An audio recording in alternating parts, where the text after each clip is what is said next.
Assalamualaikum warahmatullahi wabarakatuh. Salam sejahtera, shalom, om swastiastu, namo buddhaya, salam kebajikan. Halo Nets, thanks lu udah balik lagi ke channel Exotic ini. Dan akhirnya Realme membawa Realme 11 Pro Series ke pasar Indonesia. Ada dua tipe nih, ada satu Realme 11 Pro harganya Rp5.599.000 dan satu lagi Realme 11 Pro Plus dibanderol dan harga Rp6.999.000 alias 7 juta kurang 1.000 doang. Nah, meskipun beda jauh harganya, selisih sekitar 1,4 jutaan ya. Namun boleh dibilang kalau misalnya Realme 11 Pro dan Realme 11 Pro Plus itu adalah handphone yang nyaris sama persis, yang boleh dibilang kembar lah. Jadi kalau misalnya dipegang dua-duanya, apalagi ada satu varian yang warnanya sama persis, nah itu nggak berasa bedanya sama sekali. Apa bedanya sehingga membuat Realme 11 Pro dan 11 Pro Plus terpaut harganya sampai 1,4 jutaan. Padahal kalau dipegang langsung itu rasanya kayak handphone kembar ya, memang sama persis sih ukurannya, desainnya, layarnya, dan lain sebagainya. Kayaknya ya beneran kembar gitu. Oke, nah di video hands-on kali ini gue mau bahas tentang bedanya Realme 11 Pro dan 11 Pro Plus. Kenapa kok selisih harganya sampai 1,4 jutaan? Kita sebelum bahas perbedaannya, kita bahas persamaannya dulu nih yang bener-bener bikin kedua handphone ini gue bilang kembar.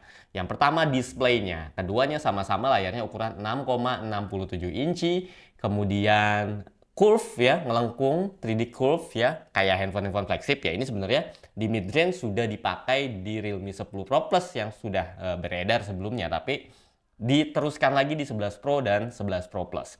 Dua-duanya sama-sama lengkung, sama-sama AMOLED ya. Kali ini bahannya AMOLED, 120 Hz refresh rate-nya sama aja. Udah Full HD resolusinya, Full HD Plus, dukung 1 miliar warna, dan dukung juga HDR10 Plus, juga kecerahannya sampai 950 nits. Keren banget ya spesifikasi layarnya, gila. Udah gitu ya, dukung TFT RAM juga, aman buat mata, dan lain sebagainya. Itu tentu saja tetap ada seperti di Realme 10 Pro Plus kemarin. Dulu Nets, untuk bisa dapetin layar yang kayak gini, kita mesti spend money untuk beli handphone yang belasan juta ya, di era-era tahun 2018, 2019. Nah sekarang di handphone yang 7 juta ke bawah, bahkan yang Pro 5 jutaan aja udah dapet layar sebagus ini gitu. Kualitasnya udah keren banget. Dan next, persamaan kedua ada di sisi desain, dan desainnya kali ini bukan main-main ya. Ini yang menurut gue paling juara dari Realme 11 Pro Series adalah di desain. Kenapa?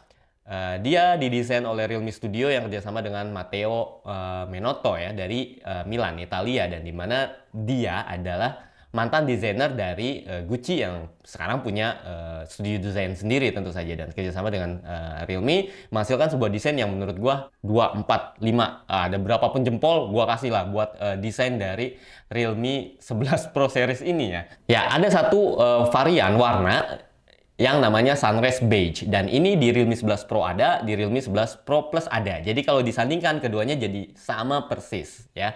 Dan bedanya cuma ada di tulisan nanti. Tulisan ada kamera 100 megapiksel sama tulisan di Pro Plus itu kameranya 200 megapiksel. Nah, tapi ini sama persis.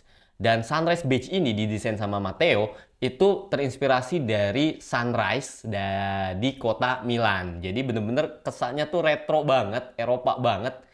Anjir, ini sih bener desain yang paling bagus yang pernah gue lihat di smartphone saat ini ya. Dan itu lahirnya bukan di kelas flagship belasan juta, lahirnya justru malah di kelas mid range. Ya agak ajaib sih sebenarnya desain seniat ini gitu.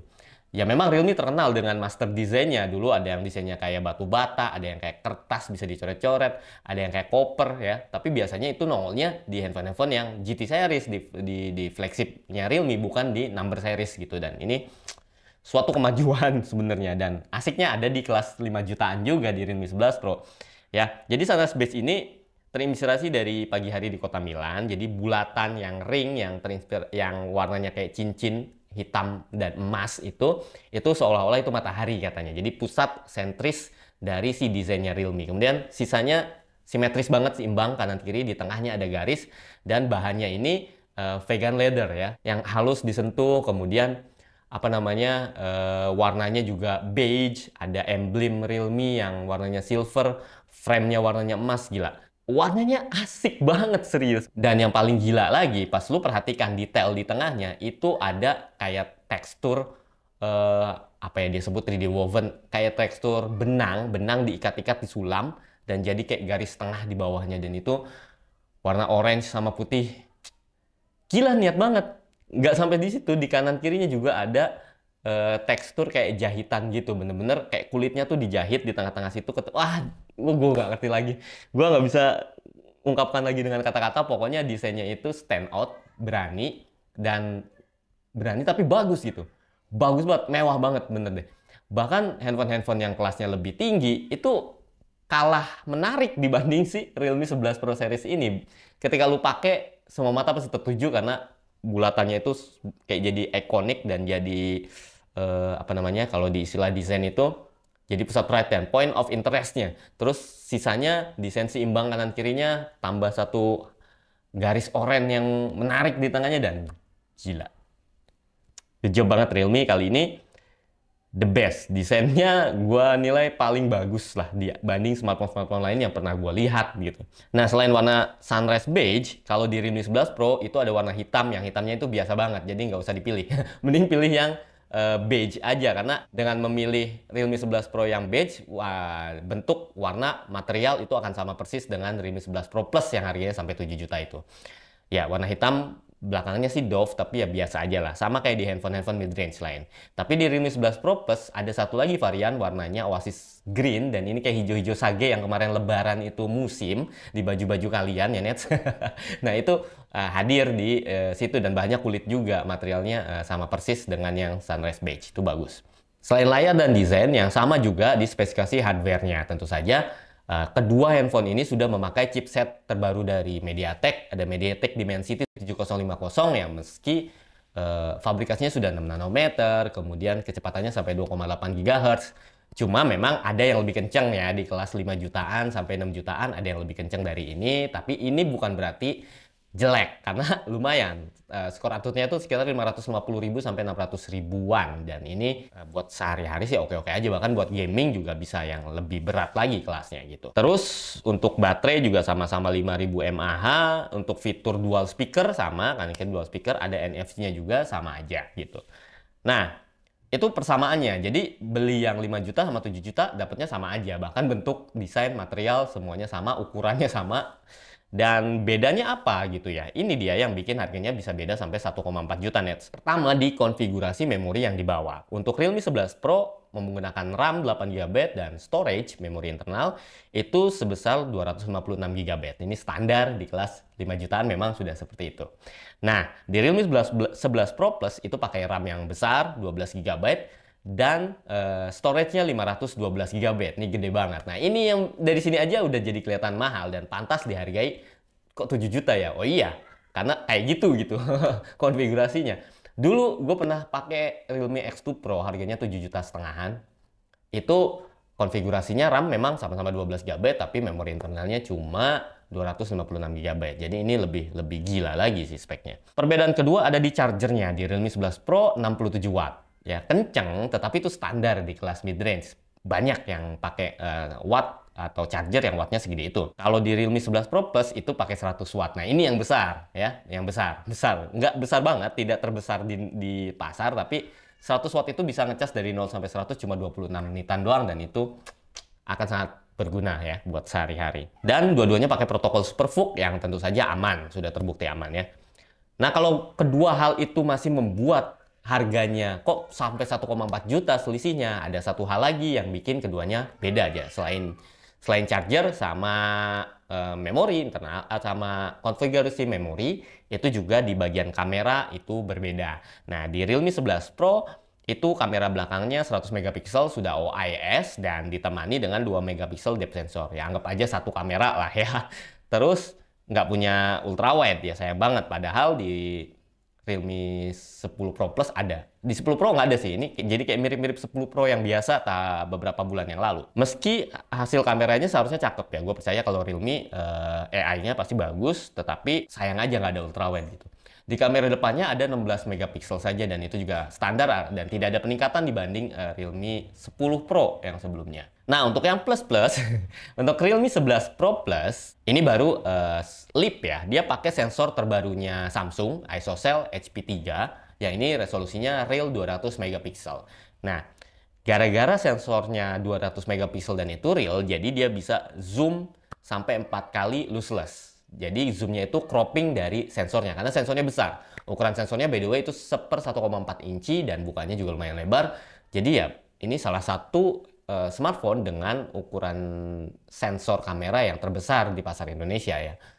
Ya, karena belum ada sensor 1 inci yang masuk resmi ke Indonesia soalnya. Nah, selain bisa buat zoom-zoom, tentu saja 200 megapiksel ini ketika dibikin jadi 2 megapiksel, pixel binning istilahnya, itu bisa dapat ukuran pixel mikron yang lebih gede. Jadi, bisa dapat cahaya lebih bagus, bisa foto malam, bahkan bisa foto Milky Way seperti yang sudah dites oleh Droidlamp ya. Nah, untuk pendukungnya, itu tetap ada OIS. Tapi OIS-nya di Realme 11 Pro Plus mereka sebut Super OIS karena lebih proper lagi katanya untuk stabilisasinya, yaitu tadi karena dia bisa rekam bintang, rekam star trail, rekam Milky Way, jadinya dia butuh OIS kan supaya lebih stabil, nggak ngeblur nanti hasilnya. Dan pendampingnya ada 8 megapiksel ultrawide, standar banget sebenarnya ultrawide-nya, nggak begitu istimewa. Kemudian ada 2 megapiksel makro bonusnya. Nah, kamera selfie-nya itu 32 megapiksel, lebih besar daripada tadi si 11 Pro biasa dan lebih besar daripada seri 10 Pro sebelumnya. Tuh.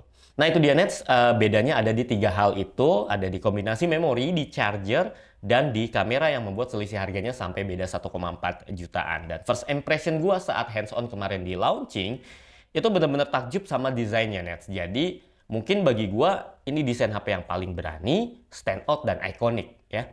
Cita rasanya tuh kayak retro ya, retro banget dari warnanya, dari garis emas dan lain sebagainya, bahan-bahan materialnya. Tapi tuh jadi high tech juga. Pas lihat detail sulaman benang itu ya itu bener-bener high tech sih. Jadi retro modern lah ya. Kayak Vespa tapi ada sentuhan-sentuhan Gucci-nya gitu ya. Itali banget lah pokoknya di desainnya ya. Niat sih menurut gua. Dan jadinya sayang kalau misalnya nanti lu beli terus lu pakein casing. Udah kalau gua ya gua biarin aja kayaknya enak begitu ya. Mudah-mudahan sih nggak cepet kotor. Kalau soal kamera, performa, dan lain-lain gue belum bisa jawab, tapi sudah banyak banget reviewer yang sudah bikin reviewnya, dan gue lihat kameranya sih cakep. Bukan yang terbaik, tapi di harga segitu sih cakep banget. Terus performanya juga bukan yang terbaik, tapi siapa yang butuh ketika lu udah disuguhkan desain yang cakep banget, layar yang cakep banget, dan kamera yang cakep banget, performa kenceng buat harian, oke, nggak super kenceng, ada yang lebih kenceng juga, no problem bos.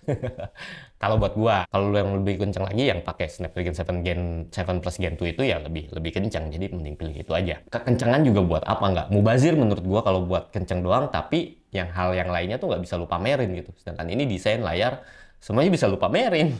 Hasil kameranya juga gitu. Ya udah.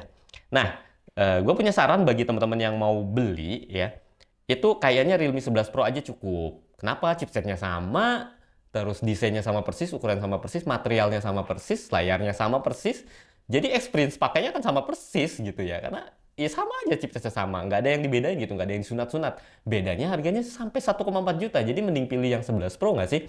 Ya memang kamera tidak ada teknologi baru gitu ya. Cuma 100 megapiksel standar seperti yang udah-udah. Kemudian ya gitu-gitulah kamera. Tapi oke, tetap bagus. Seharusnya Realme 11 Pro juga kameranya tetap bagus. Terus charger nggak 100 watt, ya udah sih 67 watt juga cukup. Toh 100 watt juga agak-agak ribet kalau misalnya lu bawa ke McD, lu colok bisa ngejepluk tuh. Kalau misalnya rangkaian listriknya McD agak kurang bagus gitu ya. Terus storage ya 256 GB masih sangat cukup untuk mid range tentu saja, apalagi kameranya 100 megapiksel, tentu nanti size filenya lebih kecil dibanding yang 200 megapiksel gitu. Nah, jadi nggak 512 juga nggak masalah. So Realme 11 Pro yang biasa ini sangat-sangat worth it menurut gua. 5,5 juta doang dapat desain yang gila, yang belasan juta juga nggak mampu bikin desain kayak gitu, belum nemu gua gitu. Terus yang layar yang oke banget dan ya lumayan performa juga oke. So bagi lu yang mau beli sudah bisa mulai dibeli di pasar Indonesia 25 Juli atau detailnya gua kasih di kolom deskripsi, sekaligus link pembeliannya ada di kolom deskripsi. So lu tinggal klik aja, lu bisa langsung beli Realme 11 Pro dan Realme 11 Pro Plus 5G yang kali ini gua kasih nilai luar biasa di desainnya. Thanks buat lu yang udah nonton dari awal sampai habis. Mudah-mudahan gua bisa review Realme 11 Pro dan Realme 11 Pro Plus lebih lanjut lagi. Ya, review ya. Oke, ya sampai jumpa di video selanjutnya. Jangan lupa subscribe, share, like, komen, dislike, bebas. Suka-suka kalian mau apain video ini, silahkan. Gua Sodik pamit. Wassalamualaikum warahmatullahi wabarakatuh. Dadah.